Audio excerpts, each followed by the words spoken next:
So let's start off back in 1989, 1990, with the first of these Salafi organizations which came about. And alhamdulillah, it was our brother, our teacher here, Abu Talha, Dawah Burbank, was from the first of those, hafidhaullah, to return back to Mamlaka Arabiyyah Saudiya, from Jami Islamiyah, back in 1988. Not 1998, not 2008, but 1988. Some of you looking at you now weren't even born, while some of you were probably only 2 or 3 years old. But he returned back here and introduced Da'wah Salafiyah to the Ikhwah. And from there rose a group called Jamis. Put up your hands if you was present in the time of Jamis. 1, 2, 3, 4, 5. 5 out of 500. Or 400, were present in the time of Jamis. Now Jamis was an organization that was set up to call people to Da'wah Salafiyah. And Jamis, by the way, stood for Jami' Ihya Minhaj as-Sunnah. The Jama'ah set up to revive the Sunnah. And it was headed by one Abu Muntasir, along with other du'at. And the policy of Jamis was that we're not going to set up any masjid or any markaz or any center, but rather we would just call the people to Dawah Salafiyah in the existing centers and existing masajid. So they would look around to see who would allow them in and who was closest to the Sunnah, because we recognized that at that time no one was upon Dawah Salafiyah. This call was not present in England. It wasn't here. So they picked out a few masjids which would allow them to give their dawah in their masjids. From them you had Balam Masjid in London. From them you had Francis Road Masjid in London. From them you had Green Lane here in Birmingham. And various other masjids in Leicester, up north. But it was recognized that these masjids are not Salafi. Salam. It was not recognized that these masjids were Salafi. But they had an appreciation for the Sunnah. So they allowed them to come in and call the people to the Sunnah. And this happened for a number of years. 5 to 6 years, maybe even 7 years. Now, during this time, at the beginning of the call was pure. And alhamdulillah, many of the people from Ahl al-Bid'ah were refuted. In that time, you used to have the dawah of the Sufis, and the Tabligis, and the Qadianis, and the Shia, and the Young Muslim, which was an organization which were around the universities, and other than them. And this refutation of them was widespread. People used to fear Jamis. Why? Because we used to slaughter and open up the bid'ah of these people. Now, one of the surprising things in those days which made or cause problems later on in Jamis, which caused the splitting of Jamis, which we will explain later on. One of the main problems which we find with Ahl al-Ahwa wa Ahl al-Bid'ah, those who claim to be from Ahl al-Sunnah, from the Salafiyin, what they lack in is a call to this manhaj completely. What we found in Jamis was that we used to call the people to the manhaj of the Salafi Ummah, or the Sahaba and the Tabi'in and the Atba Tabi'in, but only that manhaj with respect to the Aqidah. So for instance, for those who are not with me now, we know that Allah subhanahu wa ta'ala is above his arsh. Allah mentions in the Quran, Ar-Rahman al-Arsh istawa. That Allah subhanahu wa ta'ala, the ever merciful, has ascended above his throne. ثُمَّ اسْتَوَى عَلَى الْعَرْشِ. Then he raised above his throne. Our manhaj regarding Allah raising above his throne is he did it in a way that befits him. We don't try to explain away how Allah did it. This is our manhaj. Referring or connected to the Aqidah. Likewise, Allah subhanahu wa ta'ala has hands. How are Allah's hands? La adri. We don't know. They're in a manner that befits Allah subhanahu wa ta'ala, and they are not like the creation. Allah mentions, لَيْسَ كَمِثْلِهِ شَيْءٍ. There's nothing like unto him. وَلَمْ يَكُنْ لَهُ كُفُوًا أَحَدٍ. And there is nothing like unto Allah the Ahad. These are issues of manhaj connected to the Aqidah. If you go to Green Lane, or any of those, even Ikhwani masjids, they will all teach you this. Make no doubt about it. But as for the manhaj regarding the deviant groups, regarding wala and bara, having allegiance to individuals and disallegiance to individuals, they will never teach you this. So, in Jamis, we were taught the manhaj with regards to the Aqidah, no doubt. So we would destroy the Sufis and the Tabligis and the Brelvis and the Shia and all of these people. You step in front of any of us, we were tight in that. What happened towards the last 2 or 3 years of Jamis? 1993, 94, 95? Jamis became infiltrated. By who? The Qutubis and the Takfiris and the Sururis. For those who don't know who they are, then as a Salafi you should know who they are. And we're not going to do a long explanation of who they are. It's enough if you call yourself Salafi, you should have an idea of who these people are. If you speak to any of the Qutubis, or any of the Sururis, or any of the Ikhwanis, they will tell you, Ar-Rahmani al-Arsh istawa. Yes, that Allah is above his arsh, in a manner that befits him. They will bring all the same principles connected to the Aqidah that we bring.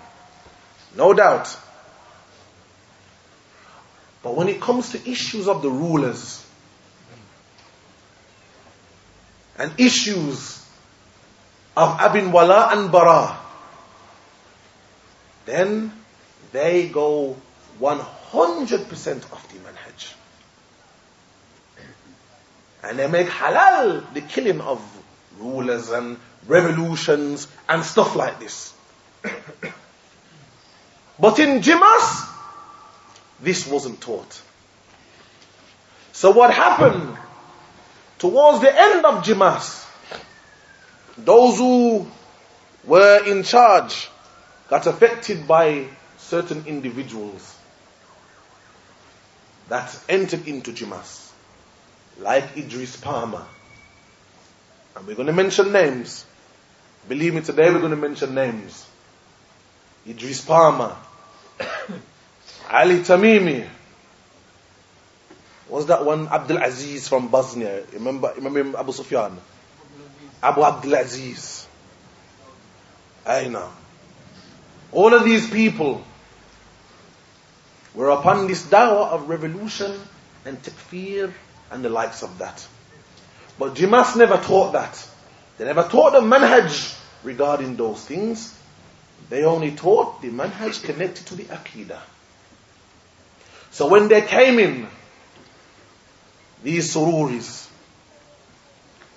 they caused a split within Jamis. So now we're at about 1995. 1994, 1995. Jamis splits into 3 groups. The first group are those who stayed with Jamis, Ali Tamimi, Idris Palmer, Abu Muntasir, and all of those lot. Sururi, Qutubis. Now if anybody knows Ali Tamimi, then you will know that he's got life in America for inciting bombings and those type of things in America. And most of you don't even know who Abu Muntasir is or Idris Palmer. Why? Because they are nakira. They are irrelevant. They are not within the da'ira of Salafiyah. Then you had another group which consisted of those people who wanted to stay upon the minhaj that Jamis first started off on, which is calling to Allah and His messenger, calling to Allah's deen and obeying His messenger with the fahm of the Salafi Salih. And they decided to split off from Jamis. Now you might think Jamis was a few individuals, but some of the conferences what we used to do in Leicester, we used to have 3,500 to 4,000 people. Shabab coming to these conferences. It wasn't, 400 or 500, it was 3,500 to 4,000 people coming to these conferences, being influenced by this dawah. So, the second group who split off from them, they split off knowing that what Jamis and those who are with them now are calling to was dalala. Was something that would take us to the hellfire. The dawah of Muhammad Surur and the Qutubis, etc. Then you had a middle group. Now this middle group consisted of various individuals which now are also nakira. But in that time, they used to do one of two things. They used to say that which wasn't in their hearts, or they used to do the opposite from what they claimed. So from them, the biggest one from them was an individual called Abu Alia, who in essence led all of the people who were confused astray.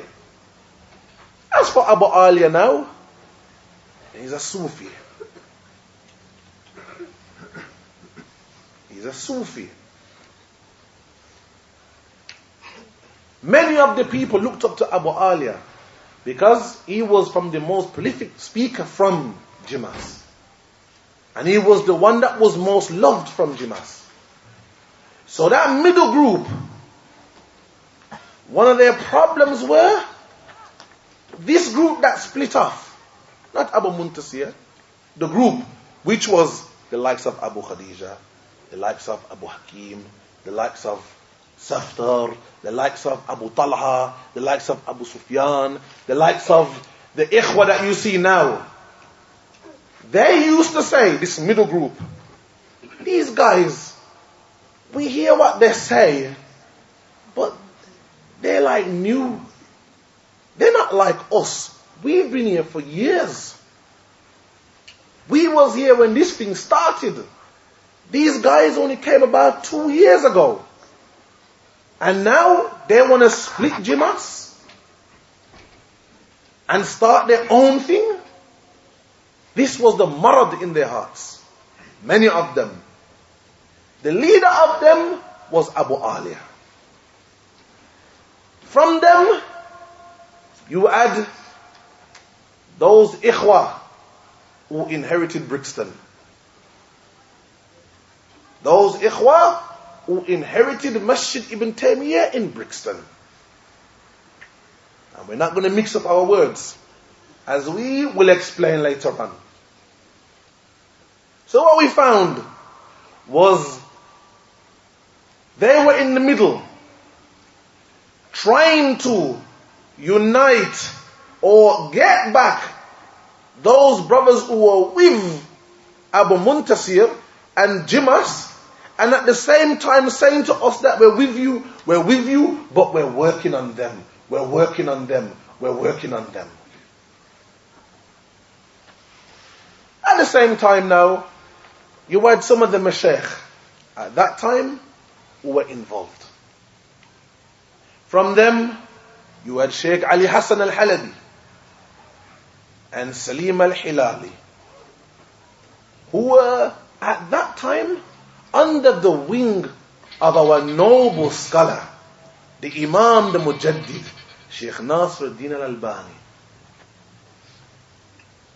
But Sheikh Nasir had so much kalam refuting Sururiya and all of that it was clear the position that they had to take.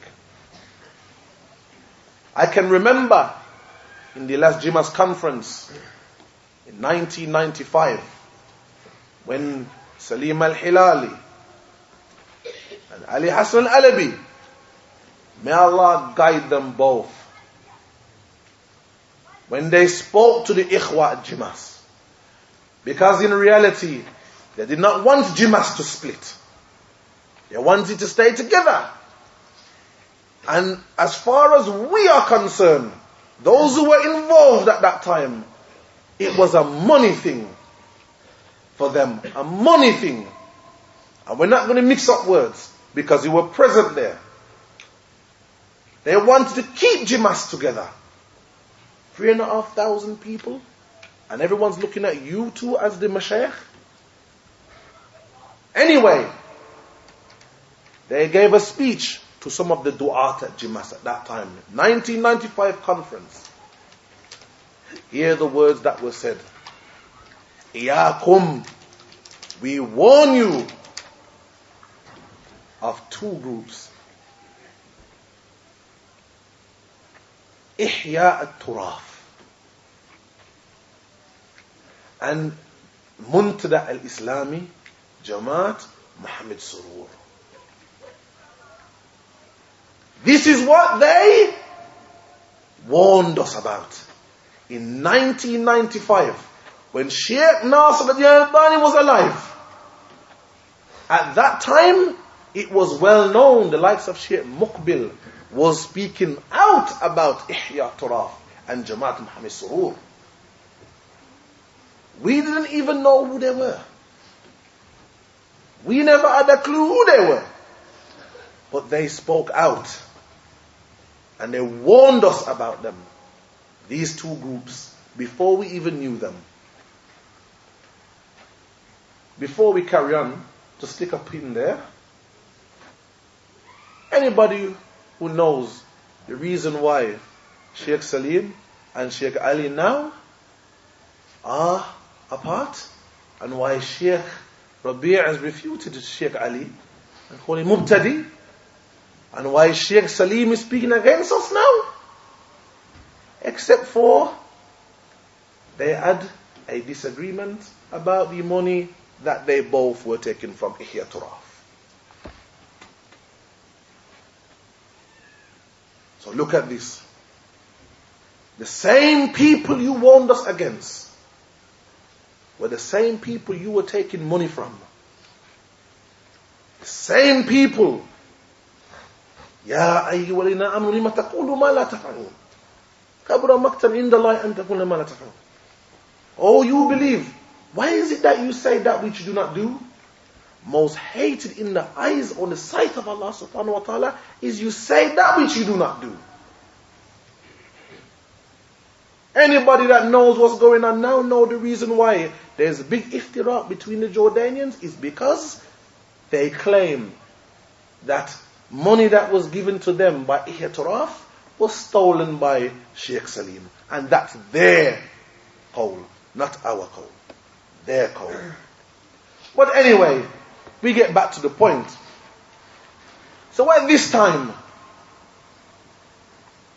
we, 1995, we know nothing about Ihya Turaf or anything about Mami Surur as such. Why? Because we was never taught those issues of manhaj. It wasn't prevalent in Jamis. So what happened? After we split from them, we set up our own organization. Astaghfirullah al-Azim. And we called it Oasis. Put up your hand if you was present for Oasis. 1, 2, 3, 4, the same 5 people out of the 400 of you. Oasis stood for Association of Associated Salafi Islamic Societies. And yes, we did name it after the rock group because it sounded good. That's why we call it Oasis. Association of Associated Salafi Islamic Societies. We must remember at that time, the reason why we set up these organizations were mainly for the universities. Because the Dawah was spread fiercely within the universities. So when you enter into the university, you had to have a name so everybody could recognize you. So alhamdulillah, we had left Jamis. And we wanted to make a point that we were separate from them now. Because they used to go into the universities. So we set up this Oasis. Our first conference took place in the Amana, the Ikhwani Muslimin building by Stratford Road. Alhamdulillah, from the Mashayikh that attended was Sheikh Abdul Salam al-Burjis, rahimahullah ta'ala, was from the Qadi of Riyadh, one of the Qadis, one of the judges of Riyadh.